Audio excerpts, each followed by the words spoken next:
Bapak, Ibu, saudara-saudara yang kekasih dalam nama Tuhan Yesus Kristus, selamat pagi. Marilah kita memulai aktivitas kita pada hari ini dengan mendengar firman Tuhan. Kita berdoa. Puji syukur kehadiran-Mu Tuhan, karena kasih setia-Mu. Engkau melindungi kami, menyertai kami dari malam yang gelap hingga pagi hari yang cerah ini. Tuhan, kami hendak mendengar firman-Mu. Kiranya hati dan pikiran kami terangilah dengan kuat kuasa Roh-Mu yang kudus, agar kami boleh mengerti akan firman-Mu, dapat menjalani kehidupan kami sesuai dengan kehendak-Mu. Terimalah Tuhan doa kami ini dalam pengasihan-Mu, di dalam Kristus Yesus Tuhan dan Juru Selamat kami. Amin. Yang menjadi nats renungan bagi kita pada hari ini, Selasa 15 November 2022, diambil dari kitab Nabi Yesaya pasal 35 ayat 5. Demikianlah bunyinya. Pada waktu itu mata orang-orang buta akan dicelikkan dan telinga orang-orang tuli akan dibuka. Demikianlah firman Tuhan. Bapak, Ibu, saudara-saudara yang kekasih di dalam nama Tuhan Yesus Kristus, nats renungan ini adalah merupakan himbauan kepada bangsa Israel di tengah-tengah hukuman yang mereka dapat dari Tuhan akibat dosa dan kesalahan mereka. Sesungguhnya Tuhan itu baik. Tuhan tidak pernah langsung menghukum, tetapi justru Allah, Tuhan yang Maha Pengasih itu mengingatkan umatnya sebelum dijatuhkan hukuman. Tuhan memberikan suatu peringatan supaya umat manusia itu mau bertobat, mau meninggalkan segala kejahatannya. Nats ini merupakan suatu penghiburan atau penguatkan kepada bangsa Israel di tengah-tengah penderitaan yang mereka alami akibat dosa dan kesalahan mereka terbuang ke Babilonia. Di tengah-tengah pembuangan itu mereka mengalami banyak kesusahan dan kesulitan dan pergumulan hidup, sampai-sampai mereka kehilangan pengharapan. Demikian juga kita pada masa sekarang ini, bisa saja kita jatuh kepada kehilangan pengharapan. Kita dirasakan oleh rasa kesedihan dan ketakutan. Kita khawatir, bahkan kita jatuh kepada pesimis.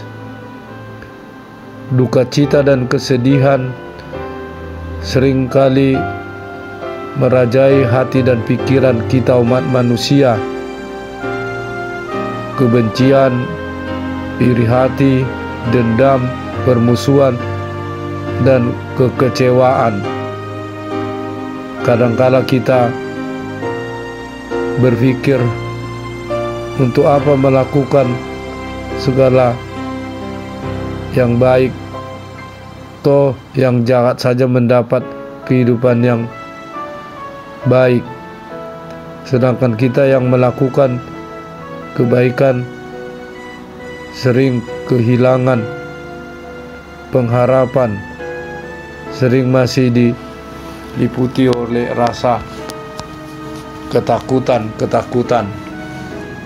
Seakan-akan kebaikan itu tidak berarti, dan sudah banyak kejadian-kejadian di tengah-tengah kehidupan, kenyataan kehidupan ini, justru kejahatanlah yang mendominasi daripada kebaikan.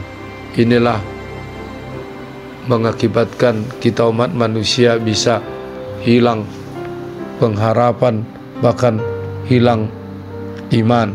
Tetapi di tengah-tengah nats renungan ini, Tuhan memberikan suatu penghiburan kepada kita di tengah-tengah pergumulan yang kita hadapi pada masa kini. Kita bisa melihat sebelum nats renungan ini dikatakan ayat 3 sampai dengan 4, kuatkanlah tangan yang lemah lesu dan teguhkanlah lutut yang goyah. Katakanlah kepada orang-orang yang tawar hati, kuatkanlah hati, janganlah takut. Lihat, Allahmu akan datang dengan pembalasan dan dengan ganjaran Allah. Ia sendiri datang menyelamatkan kamu.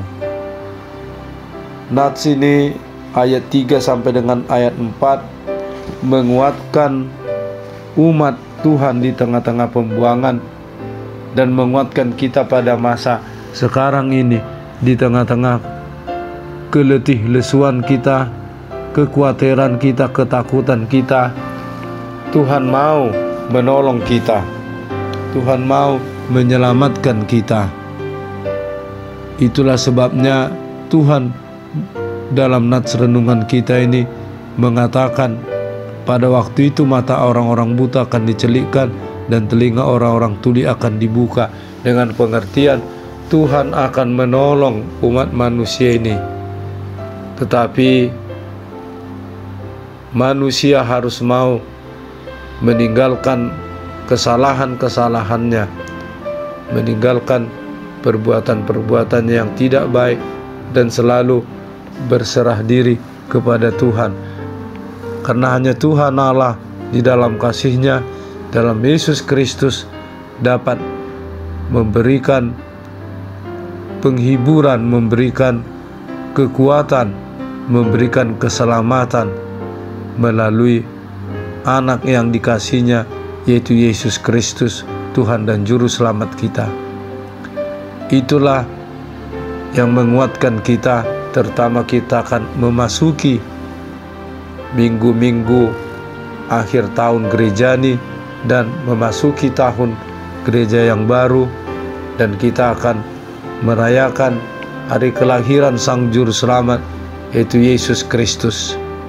Kiranya firman ini menguatkan kita, meneguhkan kita di tengah-tengah berbagai kesulitan-kesulitan hidup, di tengah-tengah pergumulan-pergumulan hidup, supaya kita jangan jatuh kepada kehilangan pengharapan dan kehilangan iman, tetapi kita semakin meneguhkan iman percaya kita kepada Tuhan Allah, Sang Penebus, Tuhan Allah kita, Sang Pencipta segalanya, dan Tuhan Allah Sang Pengasih di dalam Yesus Kristus, dan Tuhan Allah yang Maha Kuasa melalui kuat kuasa Roh-Nya yang kudus, yang dapat menolong kita, menguatkan kita di dalam segala perjalanan kehidupan kita. Amin. Kita berdoa. Ya Tuhan Allah yang Maha Pengasih dan Maha Penyayang, firman-Mu inilah menguatkan kami di tengah-tengah berbagai pergumulan kehidupan dan kenyataan-kenyataan yang kami hadapi. Kami sering jatuh kepada ketakutan, kekhawatiran di tengah-tengah keberadaan dalam sekitar kehidupan kami. Jangan tinggalkan kami Tuhan, tapi tolonglah kami, sinari kami dengan kuat kuasa Roh-Mu yang kudus, sehingga kami senantiasa bertekun dan beriman percaya bahwa Tuhan senantiasa memberikan pertolongan kehidupan bagi kami menghadapi berbagai keberadaan dan pergumulan-pergumulan hidup. Ampuni Tuhan segala dosa dan kesalahan kami, agar kami senantiasa dalam anugerah pengasihan-Mu. Terimalah Tuhan doa kami ini dalam pengasihan-Mu. Anugerah Tuhan kita Yesus Kristus, pengasihan Allah Bapa, persekutuan Roh Kudus, kiranya menyertai kamu sekalian. Amin.